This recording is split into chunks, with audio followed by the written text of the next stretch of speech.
pag-unlad ng kalakalan at pag-usbong ng mga bayan at lungsod sa Europe. Pagtuklas ng bagong pamamaraan ng pagsasaka. Pagtaas ng populasyon, pag-unlad ng kalakalan, pag-unlad ng mga bayan, at ang mga fair. Ang paggamit ng salapi at ang sistemang guild. Ang merchant guild, ang craft guild, at ang mga kasapi sa craft guild. Pahambing ng mga guild. Pagtuklas ng bagong pamamaraan ng pagsasaka. Naimbento ang bago at mas mabigat na araro na gawa sa bakal. Naiiba ito sa dating magaan na araro, sapagkat mas malalim ang nagagawa nitong paghagod sa lupa.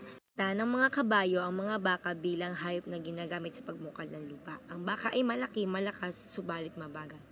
Mas maliit ng kabayo subalit mas maraming nagagawa sapagkat ito ay mabilis. Ang mga Latian ay malapit sa dalampasigan tulad ng Belgium at Netherlands ay tinayuan ng mga dike. Ito ay nagkokontrol sa tubig, patuyuin ng lupa at madagdagan ang lupang sakahan.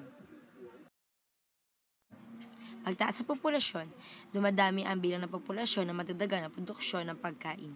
Tinataya sa pagitan ng 1,000 at 1,500 CE, ang populasyon ng kanlulang Europe ay tumaas ng 40%, ibig sabihin mula sa 30 milyon noong 1,000 CE, ang populasyon ay naging 42 milyon.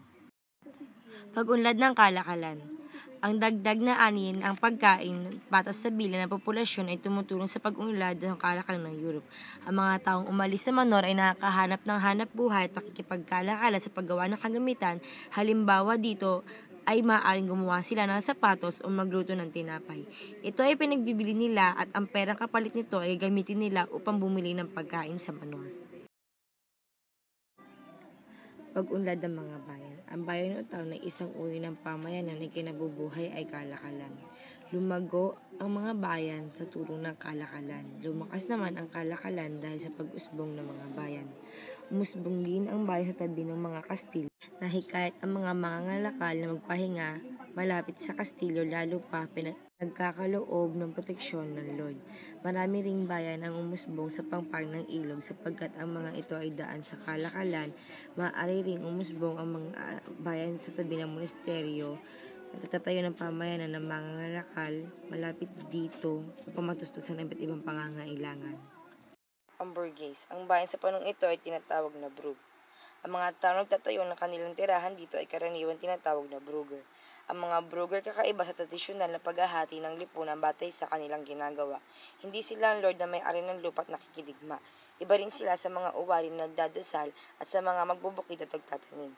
Sa bayan, maaaring umangat ang pangkaraniwang tao sa lipunan. Yaman at hindi kapanganakan ang batay sa pagkakakilanlan.